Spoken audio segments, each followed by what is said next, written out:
The garden was never meant to exist.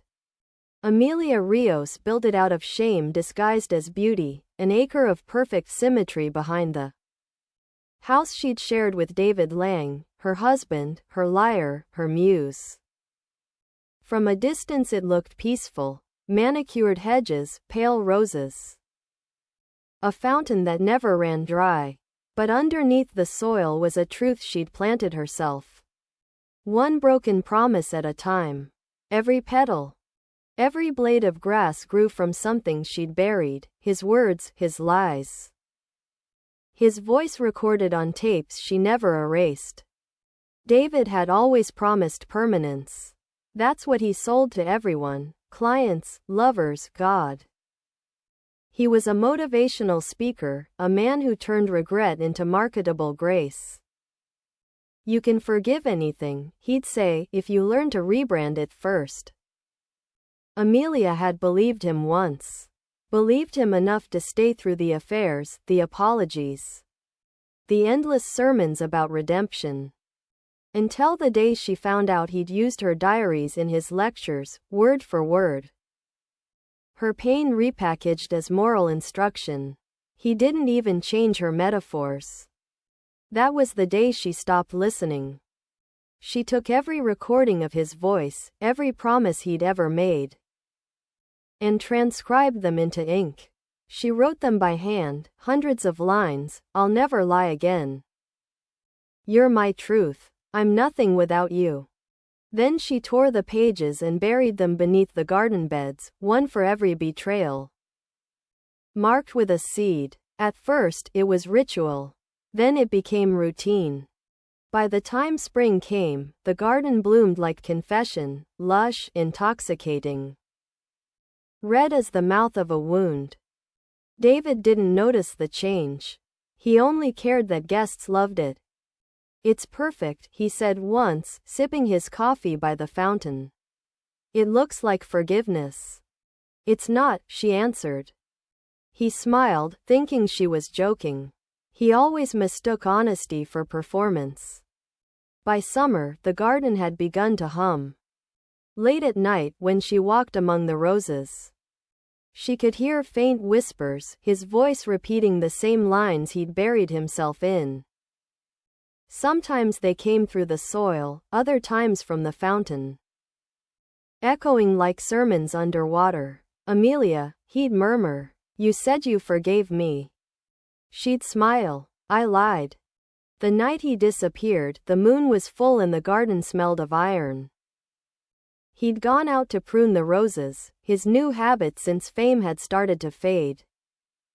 He said it made him feel real. She heard the shears click once, twice, then nothing. When she went outside, only the fountain was running. The water was red, though the garden looked peaceful, still, reborn.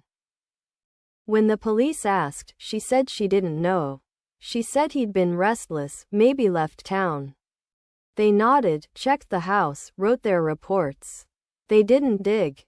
No one ever digs in a place that looks holy. Months later, when autumn came, the garden grew taller than it should have. The vines reached the windows, curling into her room, whispering at night. His voice had changed, softer now, slower, patient. You made me beautiful, it said. She began recording the garden's sound. Played it back through headphones as she painted, as she ate, as she slept. The rhythm of his voice became background, then heartbeat, then silence. One morning, she woke to find a new bloom at the center of the fountain, a single red flower. Impossibly bright, growing from the stone itself. Its petals were shaped like mouths, half open, whispering something too quiet to catch. She leaned in. And this time, the voice wasn't his. It was hers. You promised to forget. You never did. By the second season, the garden had started remembering.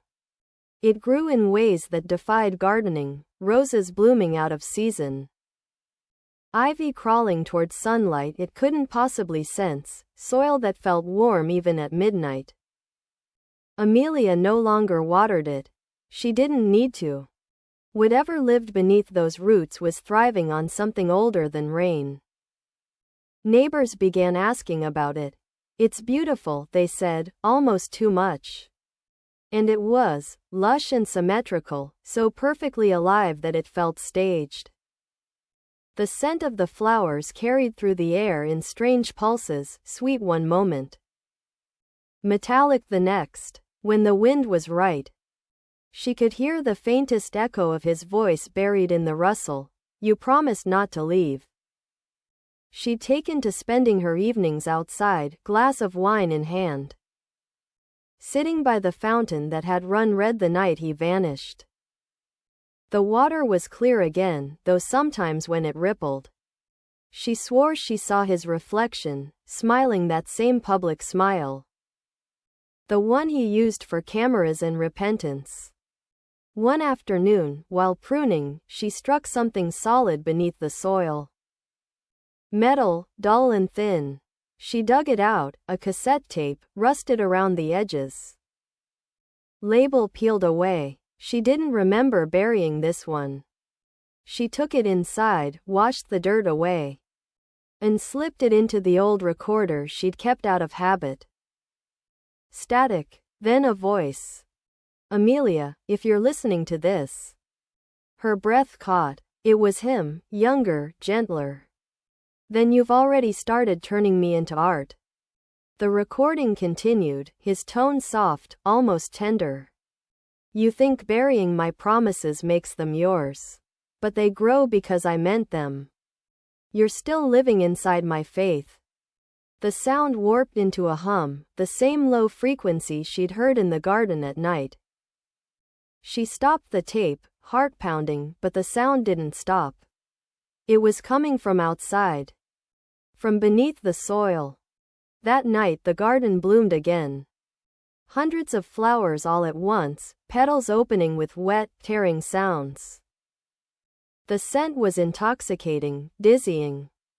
Beneath it, something else, the faint whisper of many voices, layered and rhythmic, chanting one line over and over in his tone and hers combined. You promised to forget. You never did. By morning, the tape was gone from her desk. In its place lay a single petal, slick with dew, shaped like a human tongue. By the third spring, the garden had started feeding itself. Amelia noticed it first in the soil. It moved. Not visibly, but in texture. Loose one day, dense the next, as if breathing beneath her shovel. The flowers grew darker, their red so deep it almost looked black at dusk. Even the fountain water had changed, thickening slightly, catching light like oil. When she walked past it, she could see something glimmering under the surface. Something shaped like teeth. The whispers were constant now.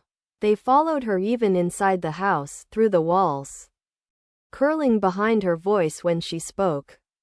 Sometimes they used her own words, sentences she hadn't said aloud in years. You believed him first. You believed him again. It wasn't madness. Madness would have been easier. Madness has no rhythm. This had perfect meter. She stopped recording them, stopped trying to prove they existed. The last tape she'd made had recorded something impossible, her own voice singing. A lullaby, low and slow, the same one she used to hum while David rehearsed his sermons. She played the tape once, then burned it, but the song still lingered in her head. When she tried to hum anything else, her throat wouldn't move. The garden began blooming faces. Not whole, not grotesque, just faint impressions in the petals. Silhouettes of mouths frozen mid-promise. Guests stopped visiting after one claimed he'd heard the flowers mouthing his name. Amelia didn't argue. She liked the quiet. She'd started sleeping outside, among the vines. The air was thick with the scent of iron and rain. One evening, she saw movement at the far edge of the garden, something kneeling in the soil. Hands buried to the wrists. A man, or a shape like one, digging. She didn't move. When he looked up, his eyes caught the moonlight, silver and wet. Amelia, he whispered. It's getting crowded down here. Her heart stuttered, but her body didn't. You shouldn't be here, she said. He smiled the way he used to before confessing, half shame, half pride. You made this. You wanted a place where promises keep growing. Now they're growing you. She stepped forward, barefoot, the soil warm and pulsing under her feet. The closer she came, the clearer he became, not corpse, not ghost, something rooted. Vines curled around his arms like veins, flowers blooming from his skin. You said you wanted me to stay, he murmured. I buried you, she said. He nodded. And I grew. When she blinked, he was gone. Only the outline of his hands remained in the dirt. Still moving faintly, like something alive. That night the garden sang. Not whispers, singing. Hundreds of soft, layered voices rising from the soil in harmony. Repeating the same refrain until dawn. You promised to forget. You never did. By the 4th year, the garden had begun to disobey her. The vines no longer grew toward the sun, they crept toward the house. Pressing against the windows as if listening. The soil churned itself, turning over softly at night like a restless sleeper. And the flowers, God, the flowers, bloomed in the shape of sentences now. Their veins twisted into words, cursive and trembling. You promised to forget. You never did. I forgive you. Amelia stopped sleeping inside. The garden didn't want her away from it anymore. She built a small greenhouse beside the fountain and moved in with a mattress, her sketchbooks, and a kettle. The air was thick, heavy with perfume that wasn't floral at all but warm. Metallic, faintly sweet, the smell of breath. She kept finding things she hadn't buried. Rings, watch parts, a key she didn't recognize. Sometimes she found them pulsing slightly, as if the metal remembered a heartbeat. She threw them back into the soil, but by morning they'd be sitting neatly at her door again. The garden, it seemed, refused her rejection. One night, she awoke to the sound of footsteps, bare, dragging, moving slowly along the path. She thought she was dreaming until she heard the door hinge creak. When she opened her eyes, the air shimmered with heat. And the doorway was full of moving vines, their ends curling like fingers. From within them, a voice rose, not David's anymore, but a strange blend of his and hers. Layered in perfect harmony. Amelia, it whispered. You made me grow. I buried you, she said softly. That's what planting is, it answered. The vines slid closer. Roses unfolded in midair. Petals unfurling to reveal eyes that blinked once, slow and human. The air vibrated, and her pulse synced to it. Thump, thump, soil shifted outside. She could hear more things crawling up through it. Roots, bones, promises. The garden was speaking now, every bloom whispering at once. You believed in forever. We learned it from you. She ran into the center of the garden, the moon bleaching her hair silver, her hands shaking. What do you want from me? She shouted. The voices answered together, their tone soft, almost kind. Nothing you didn't already give. The ground moved beneath her feet. The earth split in a slow sigh, revealing layers of letters, paper, petals, everything she'd buried glowing faintly like embers. She looked down and saw her handwriting burned into the soil, looping endlessly in red ink. I'll never lie again. When the wind passed through the garden, the words shifted, rearranging themselves into a single new sentence. I'll never leave again. By dawn, the vines had reached the greenhouse roof, sealing her inside. The glass fogged with breath that wasn't hers. When the neighbors came days later, the garden was radiant, impossibly lush, bursting with color. The greenhouse stood silent at its center, full of green light. Through the glass, they saw her sitting among the roses, smiling faintly, her hands folded in her lap.